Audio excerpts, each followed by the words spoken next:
I worked with Sean for 4 years in the same studio.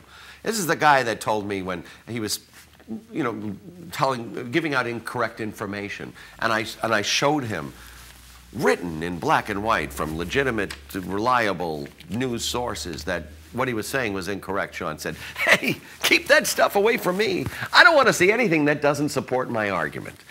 But now that he's apologized, Sean is always saying, "I'm a Catholic," and he's proud of that, and he talks about his faith constantly, and Catholics confess, right?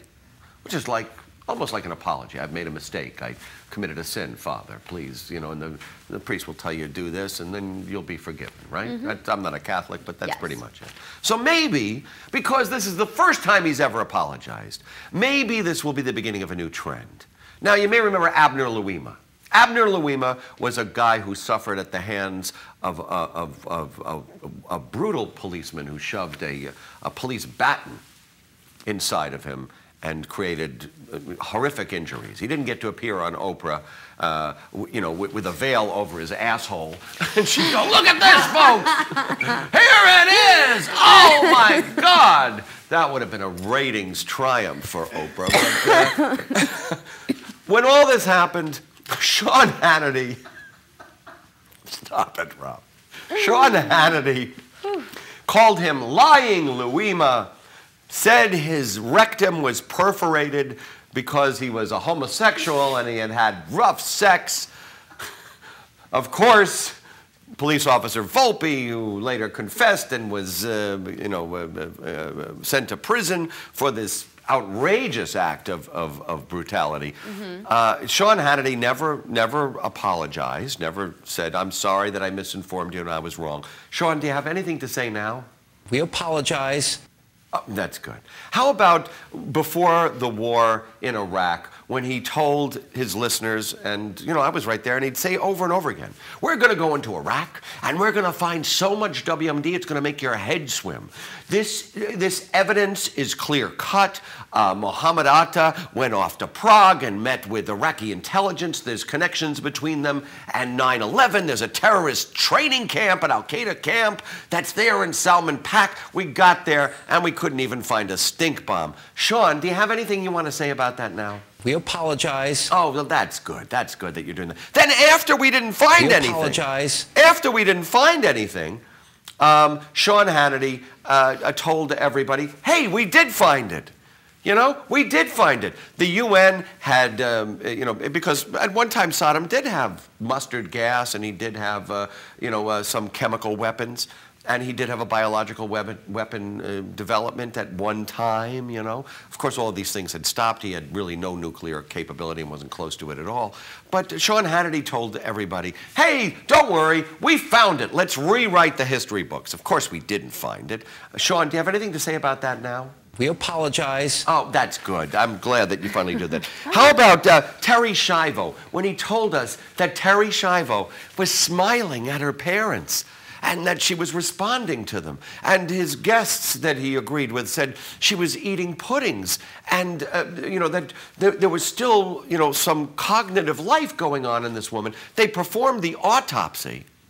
Sean Hannity said, "You can't pull the plug on this. She's not brain dead. She's responding. Look at the video. She's watching the balloon." They did the autopsy, and they found that Terry Schiavo had a brain that was half the size of a normal human brain, and that she was blind, that she couldn't see. Obviously, Sean Hannity was wrong. He didn't apologize at the time. Sean, would you like to say anything now? We apologize. That's right. Okay. It does feel good, doesn't it, now, to apologize. Can we skip the very next clip? And here's one of the latest ones. This is Sean Hannity claiming Obama is saying something about the United States. Watch this. He hangs out with the Reverend Wright, covers the cross in public speeches, and honors the National Day of Prayer behind closed doors. Now on his Middle East apology tour, the president calls the U.S. a Muslim nation. Obama's Muslim nation. The same president who insists our country is not a Christian nation is now calling us a Muslim nation. President Obama raised a lot of eyebrows when he said the U.S. was no longer a Christian nation. Well, guess what? Now he says the U.S. is actually a Muslim nation. Oh, really? So we're not a Christian nation, but we're a Muslim nation? Obama is destroying this country. If he's going to say we're not a Christian nation, but we are a Muslim nation, I think in many ways, fundamentally, he is literally ripping apart the foundation of the America that we knew and grew up in. Obama said this is a Muslim nation? Could that possibly be? No, actually, what... Highly doubt it. Right. Don't you think that would be one of the biggest stories? All of a sudden, I'm declaring this. There's no separation of church and state. I'm going to live in the mosque, and everybody must get down on a prayer shawl and face Mecca 5 times a day because the U.S. is a Muslim nation. Of course he didn't say that.